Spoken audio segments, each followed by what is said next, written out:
A storm has rolled in from the tropics and crashed onto the global stage, and at the center of it all stand Yaman and Demet Özdemir.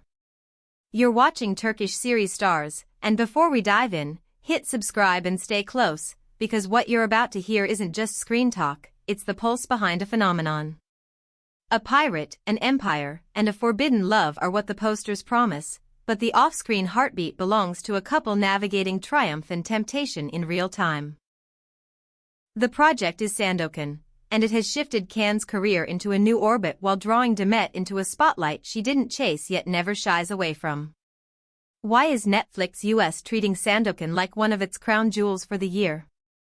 How did Can push beyond the label of a Turkish actor to claim a larger identity? Why is everyone buzzing about the razor-wire tension between Yaman and Ed Westwick? And the big whisper. Is the second season the moment Sandokan stops being a hit and becomes a legend? We break the seal on the whispers from the set, the transformation that cost Can sleep and comfort, the creative tug-of-war behind the cameras, the calculations rumored within Netflix US, and why this title is already being written into industry lore. If you crave epic sagas, international momentum, and those back corridor murmurs that explain the headlines, you're in the right place. Because Sandokan isn't a show you passively watch. It is a line drawn in the sand. There are moments in television when a single production redraws boundaries. Sandokan is one of those moments.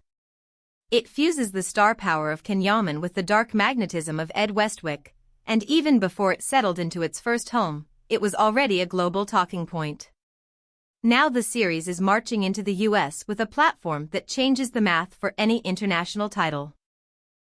And through it all, Demet Özdemir has moved like a quiet North Star, never stealing the scene, always centering the man who carries the sword. Netflix US has made its play.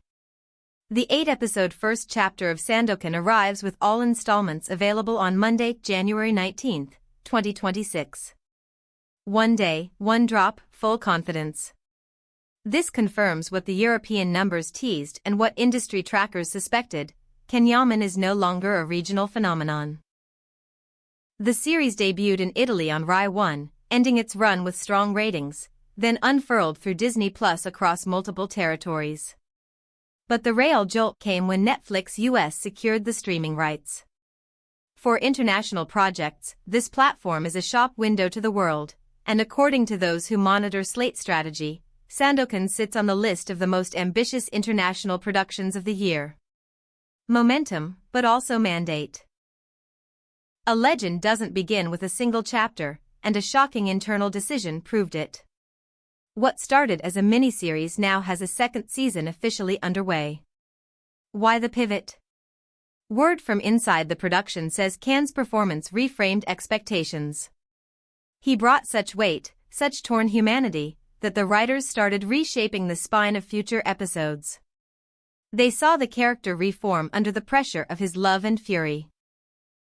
Demet, who read drafts over midnight tea and rehearsed dialogue with him in hotel rooms and on balconies overlooking faraway coasts, became part of that transformation, too. Her voice is said to have been the one to nudge him toward choices that bled more tenderness into the roar. This is not a casual production, and the credits tell you why.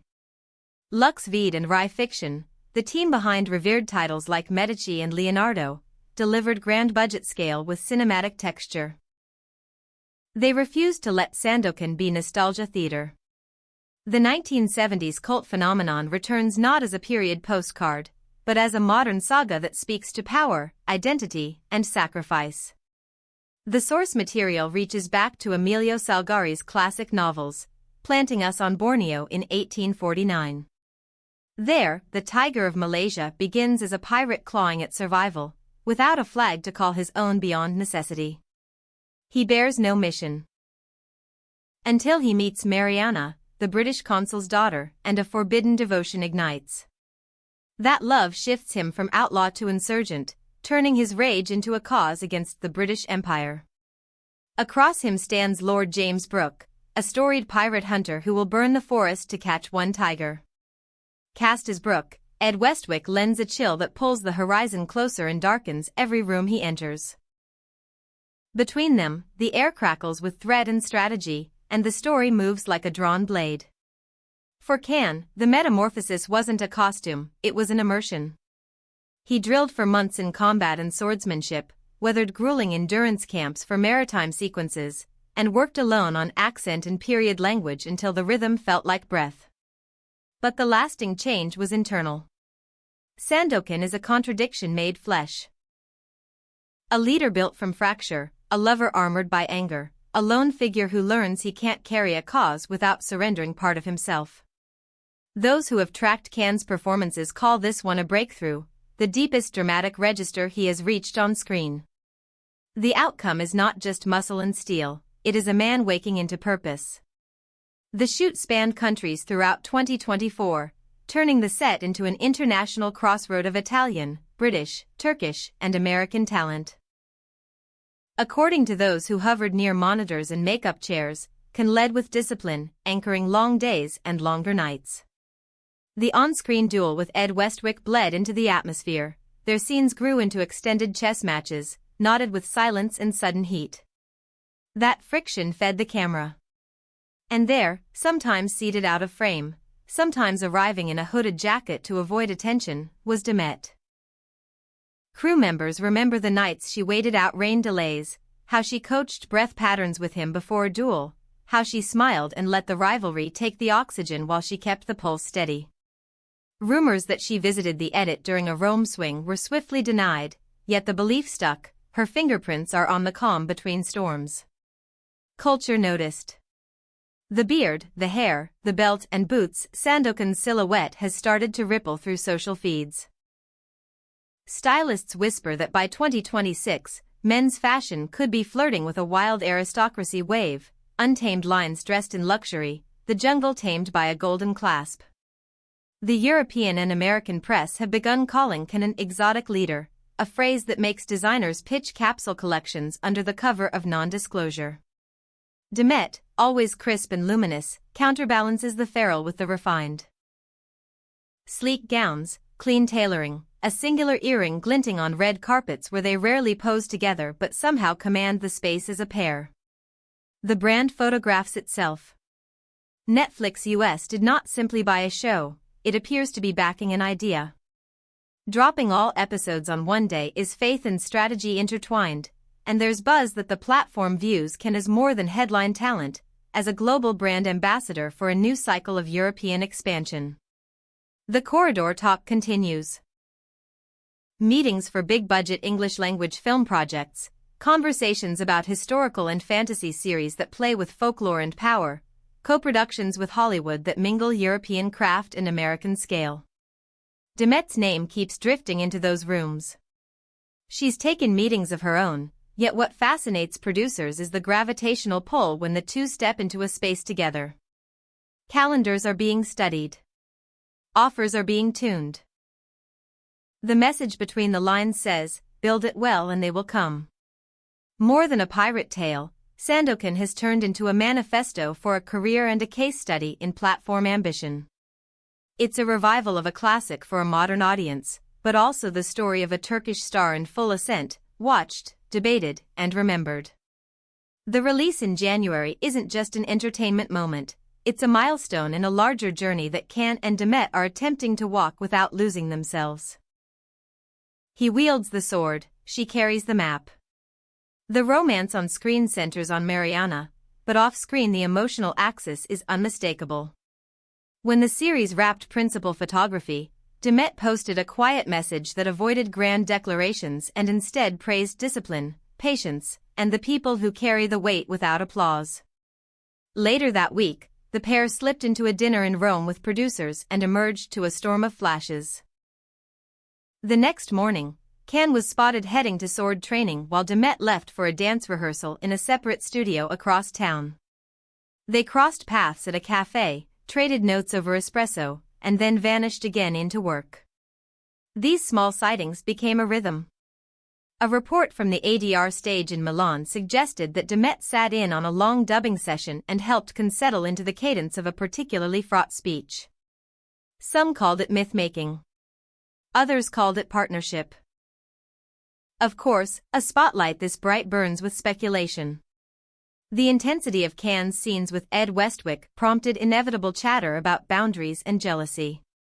Demet's answer was her usual calm.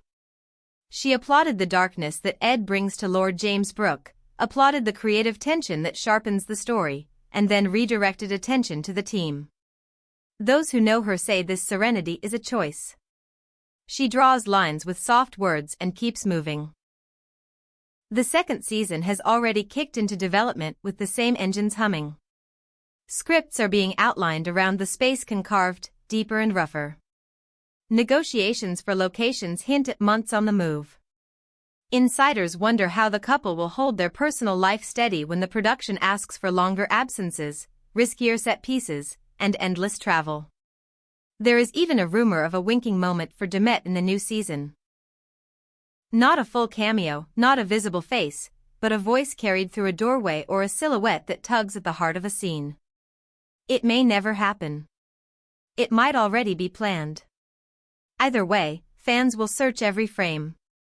This is what The Rise looks like, the premiere on Netflix US set for January 19, 2026, a second season locked, producers from across continents circling, marketing machines aligning around an image that feels elemental. Ken is not just on the radar in Turkey. He's catalogued across Europe and America, watched by executives who love numbers and by artists who love risk. And Sandokan, sharpened by Ed Westwick's menace and elevated by Lux Vide and Rye Fiction's resources, is the blade he carries. Now it's your turn. Did this role crack open Hollywood's door for Yaman? Does the darkness of Lord James Brooke push Sandokan to evolve into an even grittier story in Season 2? How far will that on-screen rivalry go before it steals the breath from the room? Tell us what you feel. Don't forget to like, and make sure you're subscribed to Turkish series stars for deep dives, on-set whispers, and rare archive finds. In our next video, we'll dissect a small incident that occurred on the Sandokan set, one that never made it into the press but changed the mood for a week. Turn on notifications, because some stories don't end, they keep unfolding. Take care, send kindness, and celebrate the turn of the year with hope. Happy New Year!